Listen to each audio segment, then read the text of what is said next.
स्त्री के पेट में बात क्यों नहीं रुकती है, जानिए कारण क्या है। राधे राधे मित्रों, स्वागत है आप सब दर्शकों का हमारे YouTube चैनल सनातन कथा में। दोस्तों, आज हम इस वीडियो में बहुत ही ज्ञानवर्धक प्रसंग लेकर आए हैं जो कि हर व्यक्ति के लिए बहुत महत्वपूर्ण है। अगर उसे ध्यान से समझा जाए तो इस वीडियो में आप जानेंगे कि आपने सुना होगा स्त्रियों के पेट में बात रुकती नहीं है। किसी भी स्त्री को आप देख ले, अगर कितनी भी छिपाने वाली बात हो और अगर आपने अपनी पत्नी के लिए वह बात अगर बता दी तो उनके पेट में रुकेगी नहीं, वो कहीं ना कहीं उस बात को फैला अवश्य ही देंगी। तो कारण क्या है स्त्रियों के पेट में बात रुकती क्यों नहीं, तो जानते हैं इस वीडियो में। लेकिन हमारी वीडियो की समाप्ति तक बने रहे दोस्तों। जो हमें प्रमाण मिला है वह महाभारत से है। बात उस समय की है जिस समय महाभारत के युद्ध में अर्जुन के हाथों के द्वारा कर्ण का वध हो गया, और जब कर्ण मारा गया तो कर्ण की मृतदेह पर अर्जुन की माता कुंती जाकर के बहुत रोई।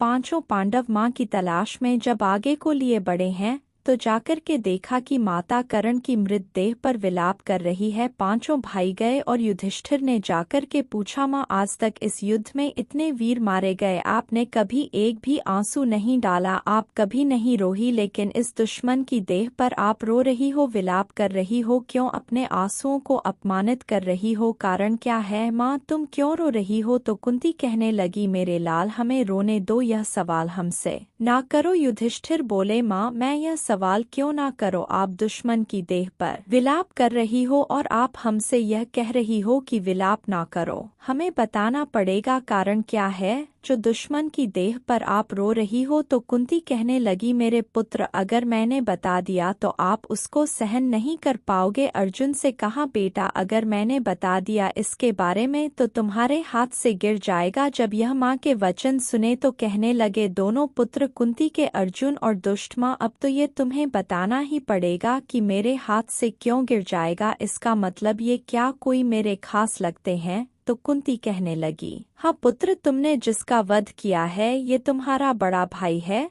और सगा भाई है, जिसे मैंने कुंवारी अवस्था में जन्म दिया था। जब ये कुंती के शब्द युधिष्ठिर ने सुने, ये मेरा बड़ा भाई है, बोले, हाँ बेटा, मैंने इसे कुमारी अवस्था में जन्म दिया। इतने शब्द सुनते ही युधिष्ठिर बेहोश हो गए, होश हो बैठे। कुछ समय के बाद में होश में आए हैं तो यदुर कहने लगे, माँ, तुमने इतनी बड़ी बात छिपाई जो मेरे हाथों से मेरे भाई का वध करवा दिया। जाओ माँ, आज से हम नारी जात के लिए ये श्राप देते हैं कि आज के बाद किसी भी स्त्री के पेट में बात नहीं रुकेगी जो यह बात को छिपा करके आगे कोई बड़ा से बड़ा पाप करवा सके। यदुर ने हर स्त्री के लिए श्राप दे दिया कि कोई भी स्त्री के पेट में बात नहीं रुकेगी। तो दोस्तों, यही कारण है क्योंकि स्त्रियों के पेट में बात रुकती नहीं है। वीडियो को लाइक करें और चैनल को सब्सक्राइब करना न भूलें। राधे राधे।